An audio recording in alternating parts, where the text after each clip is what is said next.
हां 4 झोन आहे ते बरोबर आहे. हे पॅनलला टेस्टिंग घेतलं तुम्ही बरोबर का. ते रिसेट करा आता पॅनलला हां हे पॅनलला रिसेट केलं. आता हे कॉल पॉईंट आहे. हे कॉल पॉईंटनं तुम्ही म्हणजे ॲक्टिव्ह करून बघा. ते पण टेस्टिंग घ्या कॉल पॉईंटची पण. हां आता ते तिथनं पण रिसेट करा चालतंय, इथनं पण रिसेट करता चालतंय. हां इथनं पण होतं आहे, पॅनलमधनं पण होतं आहे. तुम्ही कसं पण करू शकतो. आता आपले 2 फ्लोअर आहे, दोन्ही फ्लोअरवरती लावलेले आहे.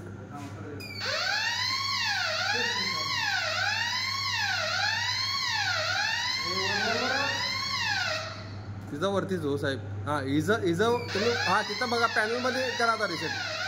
पॅनलमध्ये करा रिसेट. पॅनलमध्ये हां बघा दोन्ही ठिकाणी ना रिसेट होत आहे. समजलं का तुम्हाला. पॅनलला तुम्ही ॲक्टिव्ह केलं ना नुसतं पॅनलनंच होणार. तुम्ही कुठला पण डिव्हाइस केला ना तर तुम्ही तिथनं पण रिसेट करू शकतो. म्हणजे मॅन्युअल कॉल पॉईंट.